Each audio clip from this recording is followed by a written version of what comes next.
സുരേഷ് ഗോപി പറയുന്നത് BJP പോലും serious ആയി എടുക്കുന്നില്ല. പരിഹാസവുമായി ജോൺ ബ്രിട്ടാസ് MP.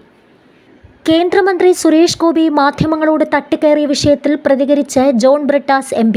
സുരേഷ് ഗോപി ശത്രുവല്ലെന്നും രാഷ്ട്രീയ പ്രതിയോഗി മാത്രമാണെന്നും ജോൺ ബ്രിട്ടാസ് പറഞ്ഞു. നിങ്ങൾ എൻ്റെ വീട്ടിൽ വന്ന് ചോദിക്കുന്നതിൽ ബുദ്ധിമുട്ടില്ലെന്നും ബ്രിട്ടാസ് പറഞ്ഞു. ജബൽപൂരിൽ ക്രൈസ്തവരെ ആക്രമിച്ച വാർത്തയെക്കുറിച്ചുള്ള ചോദ്യങ്ങൾക്കുള്ള മറുപടിയായി ബ്രിട്ടാസിൻ്റെ വീട്ടിൽ പോയി വെച്ചാൽ മതിയെന്ന് സുരേഷ് ഗോപി പറഞ്ഞിരുന്നു. ഇതിലാണ് ബ്രിട്ടാസിൻ്റെ മറുപടി. സുരേഷ് ഗോപി എൻ്റെ ശത്രു ഒന്നുമല്ല. തനിക്ക് വീര്യവും ഉശിരുമുണ്ടെന്ന് കാണിക്കാനായിരിക്കും അദ്ദേഹം ഇങ്ങനെ ചെയ്യുന്നത്.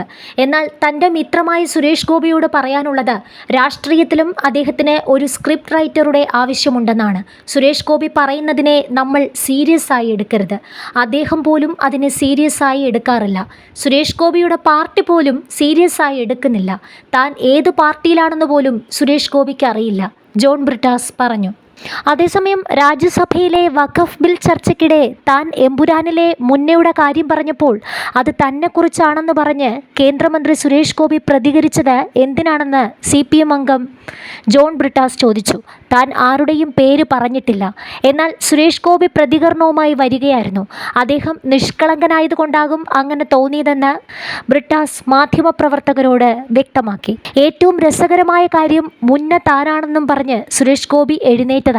പ്രതിപക്ഷ നിരയിലുണ്ടായിരുന്ന DMKയുടെ തിരുച്ചി ശിവ, സമാജ്വാദി പാർട്ടിയുടെ രാം ഗോപാൽ യാദവ്, ആം ആദ്മി പാർട്ടിയുടെ സഞ്ജയ് സിംഗ് എന്നിവർ ഉൾപ്പെടെയുള്ളവർ അത് സഭയിൽ എഴുന്നേറ്റ് നിന്ന് പറഞ്ഞു. ജോൺ ബ്രിട്ടാസ് മുന്നേ എന്നും യൂദാസ് എന്നുമുള്ള 2 പേരുകളാണ് പറഞ്ഞത്. അത് താനാണെന്ന് പറഞ്ഞ് സുരേഷ് ഗോപി എന്തിനാണ് എഴുന്നേറ്റതെന്നാണ് അവർ ചോദിച്ചത്. അത് സുരേഷ് ഗോപിയാണെന്ന് ഞാൻ പറഞ്ഞിട്ടില്ല. രാഷ്ട്രീയ സംവാദങ്ങളിൽ നമ്മൾ ചില ഇമേജുകൾ ഉപയോഗിക്കും. 30 വെള്ളിക്കാശിനെ യൂദാസ് ഒറ്റുകൊടുത്ത പോലെ എന്നൊക്കെ പറയാറുണ്ട്. അത് രാഷ്ട്രീയത്തിലെ ഒരു പ്രയോഗമാണ്. പക്ഷേ അദ്ദേഹത്തിന് പെട്ടെന്ന് തോന്നി താനാണ് മുന്ന, താനാണ് യൂദാസ് എന്നൊക്കെ. ജോർജ് കുര്യൻ ഇത് മനസ്സിലാക്കി. ബുദ്ധിപരമായി സീറ്റിൽ പതുങ്ങിയിരുന്നു. തൻ്റെ തല കണ്ട് താനാണെന്ന് ആരെങ്കിലും തെറ്റിദ്ധരിക്കുമോ എന്ന് വിചാരിച്ച് അദ്ദേഹം എഴുന്നേറ്റിട്ടേയില്ല. സുരേഷ് ഗോപി ഒരു നിഷ്കളങ്കനായതുകൊണ്ട് അദ്ദേഹം വിചാരിച്ചു ഇത് തന്നെക്കുറിച്ചാണെന്ന്. അതേസമയം കേരളത്തിൽ ഒരു സിനിമയും നിരോധിക്കണമെന്ന് ഞാനും എൻ്റെ പാർട്ടിയും പറയില്ലെന്നും ജോൺ ബ്രിട്ടാസ് MP പറഞ്ഞു. കേന്ദ്ര സഹമന്ത്രിയൊക്കെ ആണെങ്കിലും അദ്ദേഹം പറയുന്നത് അത്രയ്ക്ക് ഗൗരവത്തിലെടുക്കേണ്ടെന്നും ജോൺ ബ്രിട്ടാസ് MP പറഞ്ഞു.